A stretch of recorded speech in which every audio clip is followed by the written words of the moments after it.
So I'm just going to ask, does it make a difference if you're enslaved to a giant corporation or a giant government? Does it really make any fucking difference in the final analysis? Probably not, right? Most of us would prefer to, I would think, not be enslaved to a giant anything, right? Okay, so that means you want to have a free market. I know everybody wants to sound intellectual when they start saying things a lot, but late stage capitalism and all, like, dude, stop using these words. All of you have to stop using words like communism, capitalism, socialism, all that bullshit. You have to stop using these words, okay? Because none of them really mean anything.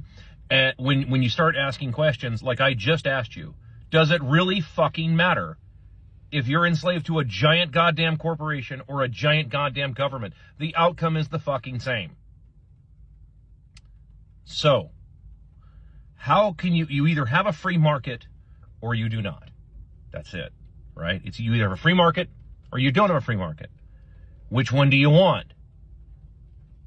Do you want people to be free or do you want people to be enslaved? That's it. Now, how can you best have a free market? How can you have, but we have to have controls and everything. I would suggest that maybe you kind of do, maybe on a local or maybe even a small national level. Okay, maybe there could be a few things you could agree on as far as rules are concerned, but you don't need to have 80 million of them. In fact, that just makes shit even worse. So maybe we could keep it down to, like, I don't know, 8 or 10. You know, not 8 or 10,000, 8 or 10. Right? Pretty goddamn simple. And then leave the rules the exact same.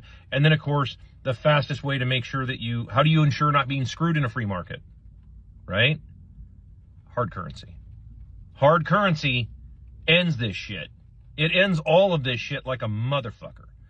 Okay? All this bullshit you're seeing, all these fake companies, that fake companies, fake jobs, all this dude, it ends all of this bullshit. And then people go back to owning small businesses and doing shit for themselves and building products and selling them among each other. That's how this works, right?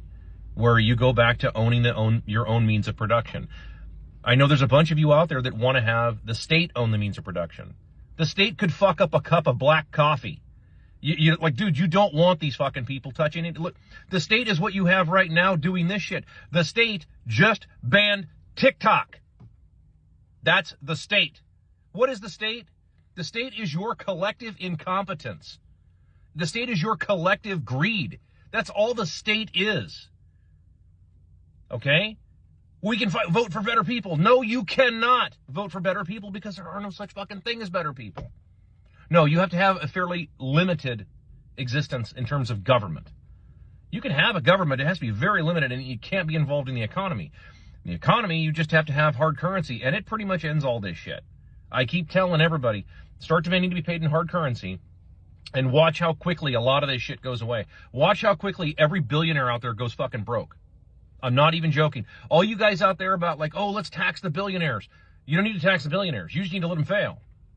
That's it. That's the solution. Let them fail. Start demanding to be paid in hard currency. Close that goddamn border for once and for all so they can't import more fuckers to work for their cheap garbage shit paper money they print out of nothing, and watch these motherfuckers go broke. Take about a year, if that. Actually, for many of these billionaires, month and a half, tops. They'd be fucking broke. They'd have nothing left. They'd be a husk of a musk. So, there you go. I just told you how to solve this shit, and it's not that fucking complicated. You don't need to have all kinds of crazy goddamn gimmicks and bullshit. It's that fucking simple.